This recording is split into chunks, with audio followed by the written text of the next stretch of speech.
This is Dan Dicks here reporting for Press for Truth, and it's official, ladies and gentlemen. The two controversial boxers whose test results revealed their DNA to have XY chromosomes will be competing against each other at the Olympics this evening for the gold medal. As we see here, Algerian boxer Iman Khalif fights for the Olympic gold after enduring abuse fueled by misinformation.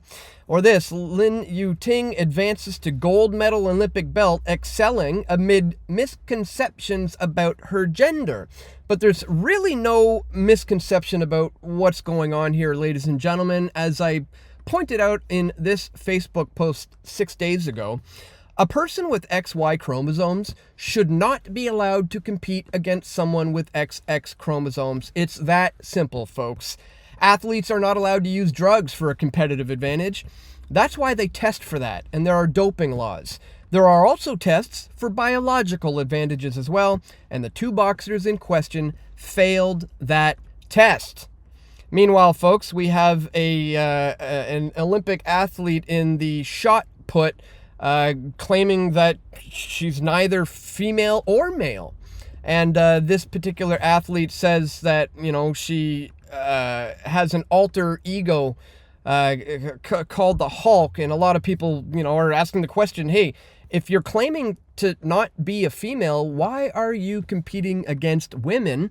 There was one Olympic commentator who was corrected live on air for misgendering this person by referring to her as a her, just showing you just how crazy the times are getting. You've got this guy who just took a bronze medal in the 200 meter after a COVID diagnosis, showing obviously just how much nonsense the COVID 1984 PSYOP is. And finally, we'll take a look at this. Olympians are turning to OnlyFans to fund their dreams as they face a broken financial system. No, I'm sorry, Associated Press. If Olympians are turning to pornography to fund their dreams, then it's not the financial system that is broken here. It's the very morals of society that are broken here. And so we're going to talk about all of that, folks, and much, much more in this video. But really quickly, just before we do, I'd ask that you check me out here at pressfortruth.ca/donate if you appreciate my efforts to bring you this information. Guys, here you can do a one-time donation with PayPal. You can contribute Bitcoin or other cryptocurrencies. You can sign up for a monthly reoccurring contribution by clicking right there. You can also do so by clicking here on Subscribestar. $5 a month, $10 a month, whatever is within your means is very greatly appreciated, guys. You can also send an e-transfer to dan@pressfortruth.ca, or if you prefer to keep things old school, guys, you can send stuff to my P.O. box. Links for all of this are located in the description below. Thank you so much to anyone who takes 1 minute today to contribute to my efforts financially here at Press for Truth. All right, guys, it's official. The two finalists for women's boxing at the Olympics are Iman Khalif and Lin Yu-ting. Both have XY chromosomes, aka male DNA.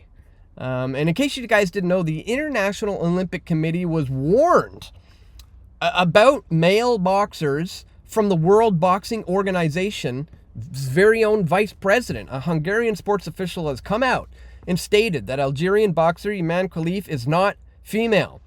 He says him and the former Secretary General of the International Boxing Association told Hungarian press that he had warned the International Olympic Committee about males participating in women's boxing as early as 2022, but that nothing was done.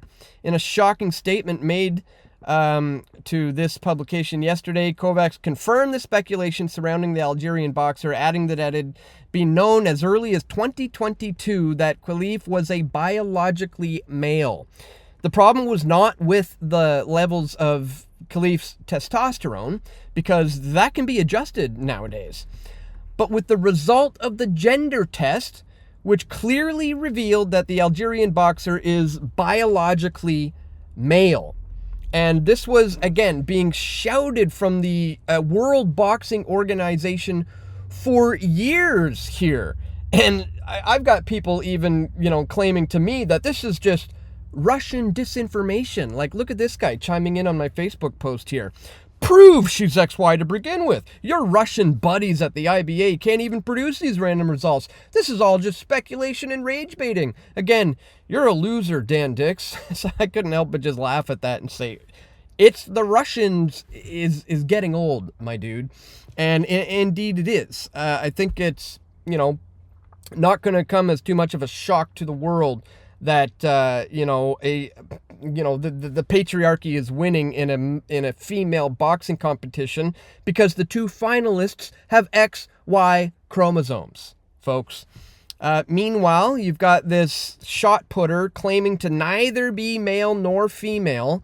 Again, begging the question, why are you competing against women if that's the case? The masked Olympian going for gold, Raven Saunders, uses they-them pronouns and turns into the Hulk when throwing the shot put, but also courted athletic controversy while suffering through a dark time. The non-binary American shot put standout, who has brought a vibrant and unique style to the Paris Olympics, has qualified into the final as they look to grab a gold medal tonight.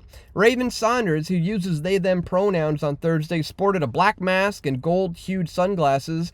Their hair was dyed a vibrant green on one side and purple, with gold grills covering their teeth. It's so bad that they're altering our very language because they and their are plural. Are we talking about multiple people here, or are we talking about one person, their teeth?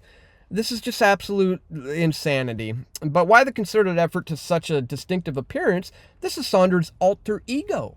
Once the shot put starts flying, turning into the Hulk, helps them feel like a superhero getting ready to hurl the 8.8-pound hunk of metal. But isn't being non-binary or trans essentially, embracing an alter ego and claiming that you are something that you are not? That's exactly what this is. And she even admits openly that this is due to mental health issues.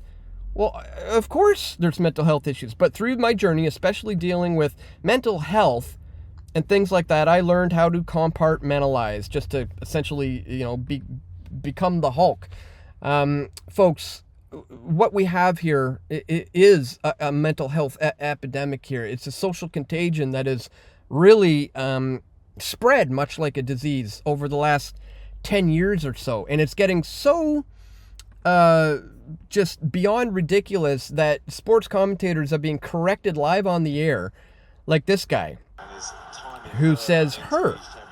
How dare he, right? Listen. Character of Raven Saunders back. Good to see her back. Good to see her back. Good to see her, I mean. Well, we can't see them very well. No, she said we can't see they or them because, she's got a mask on, correcting this gentleman. Again, just showing you the levels of sanity that we are at here in 2024. Speaking of which, you've got this American Noah Lyles finished third in the men's 200 meter final to pick up a bronze medal, and later revealed that he had been diagnosed with COVID just 2 days before.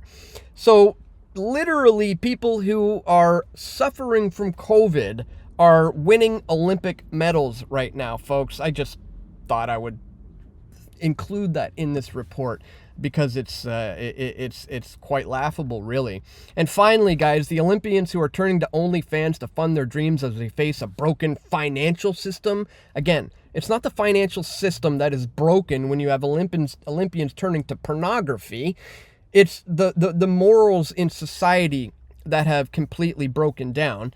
Dire financial straits are leading droves of Olympic athletes to sell images of their bodies to subscribers on OnlyFans, known for sexually explicit content, to sustain their dreams of gold at the Games. As they struggle to make ends meet, a spotlight is being cast on an Olympics funding system that watchdog groups condemn as broken, claiming most athletes can barely pay their rent. Well, maybe instead of focusing on the, funding system, people ought to focus on why somebody's going to turn to something like OnlyFans and to sell their body, which is essentially pornography to fund their dreams. That is the sign of moral decay within a society. Don't worry about financial breakdowns. Worry about moral decay.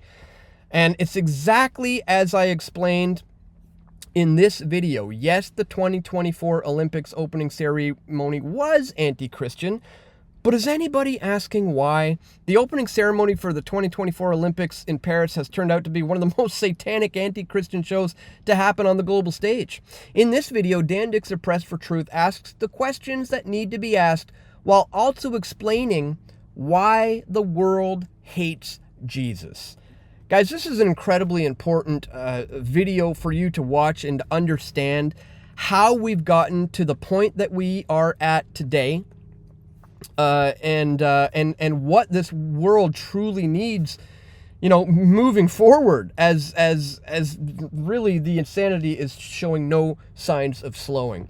So guys, if you have not seen that one, again, be sure to check it out. I will put links to all of this in the description below. I just wanted to bring all of this to your attention today, guys. Once again, if you do appreciate my efforts to do so, don't forget to check me out here at pressfortruth.ca/donate. Again, you can check that top link in the description below of whatever video platform you happen to be watching this video on today. And that's all for today, guys. I want to thank you so much for tuning in. Once again, don't forget to click that thumbs up button. Be sure to share this video with your friends and your family who you think need to see it the most. And stay tuned, guys. We're going to have more video reports coming soon, God willing. This is Dan Dicks reporting for Press for Truth. We all want truth.